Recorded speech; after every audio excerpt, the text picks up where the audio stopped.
Essa delação do Mauro Cid é juridicamente nula, ela não encontra amparo em outras evidências e demonstra aí que a frágil denúncia da PGR contra Bolsonaro e demais investigados não passa de uma peça de ficção sobre um golpe imaginário. Como se sabe, houve transição pacífica de poder no Brasil. Ninguém impediu ou atrapalhou a diplomação e a posse do novo governo. Muito pelo contrário.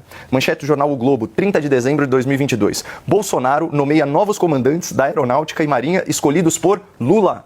Bolsonaro já tinha assinado a mudança no Exército. Pessoal, que golpe é esse no qual o suposto golpista facilita a transição para o novo governo?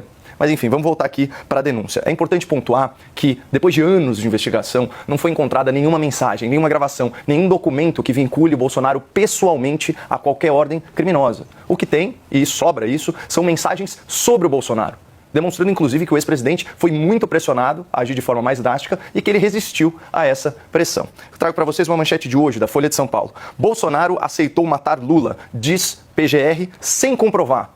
Vou repetir isso aqui. Bolsonaro aceitou matar Lula, diz Procuradoria-Geral da República, sem comprovar, sem apresentar provas. Gonê, o nome do procurador, escreveu que o ex-presidente recebeu e deu aval ao documento que fala nos assassinatos de petista, do Lula, do Moraes e do Alckmin. Bom, enfim, os indícios apresentados pelo procurador para sustentar essa absurda acusação são o local de impressão do documento e uma mensagem de WhatsApp entre terceiros. Gente, isso não é suficiente em lugar nenhum para denunciar ninguém, especialmente considerando que nenhum depoimento, nem mesmo o inquérito da Polícia Federal corrobora essa tese de que o Bolsonaro autorizou o assassinato de autoridades. Desculpa, eu rio, mas é porque não tem jeito. Aliás, o jornalista Cláudio Humberto, na sua coluna, fez um diagnóstico muito preciso das investigações que levaram a essa denúncia. Abro aspas aqui. O uso impressionante de expressões condicionantes revela uma certa insegurança sobre a narrativa oficial. Então, conforme a apuração dele, os termos hipótese ou hipotético aparecem 25 vezes. Possível e possibilidade aparecem quase 50 vezes. E o futuro do pretérito, pessoal, aparece mais de 100 vezes. É aquele famoso Bolsonaro teria, faria. Então, via de regra, o direito penal não pune esse tempo verbal.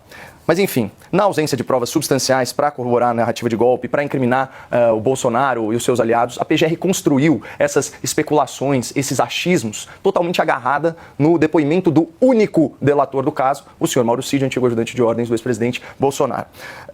Então, vamos aos fatos sobre a principal prova que a Polícia Federal, o ministro Alexandre de Moraes e a PGR conseguiram produzir ao longo de anos de investigação abusiva. Primeiro fato, como bem disse o Zé, por lei, a delação premiada por si só não é suficiente para que o tribunal não é nem sentencie, para que ele receba a denúncia, muito menos para ele fundamentar a sua decisão. Tudo o que o Mauro Cid disse precisa ser corroborado por outros meios de prova. E ao contrário do que o jornalismo preguiçoso, o jornalismo militante faz parecer, as conclusões da polícia, as conclusões da procuradoria não constituem prova. Elas refletem apenas uma interpretação dos fatos.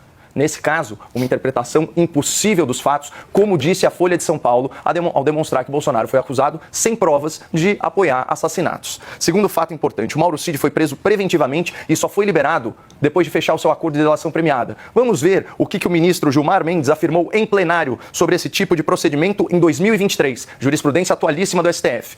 As pessoas só eram soltas, liberadas, depois de confessarem e fazerem acordo. Isso é uma vergonha, coisa de pervertidos. Claramente se tratava de prática de tortura, fecha aspas. E aí eu fico imaginando se o Gilmar Mendes se referiria ao ministro Alexandre de Moraes como um pervertido ou um torturador, fecha aspas. Especialmente considerando o terceiro e último fato, Basília. O Mauro Cid, como também apontou o Dr. Zé Eduardo, mudou a sua versão dos fatos em múltiplas ocasiões e confidenciou a pessoas próximas que era ameaçado e constrangido para moldar o seu depoimento às narrativas das autoridades investigadoras. Isso veio a público em áudios vazados pela revista Veja. Eu vou ler um trecho de um só aqui. Eles queriam que eu falasse coisa que eu não sei, coisa que não aconteceu. Você pode falar o que quiser, eles não aceitavam, eles discutiam que a minha versão não era a verdadeira, que não podia ter sido assim, que eu estava mentindo. E aí, só para fechar, depois do vazamento desses áudios, o Moraes determinou mais uma vez, sem a devida justificativa, a prisão preventiva de Mauro Cid e o constrangeu a modificar seu depoimento. Tem um registro oficial disso, eu posso ler mais à frente no debate. Então,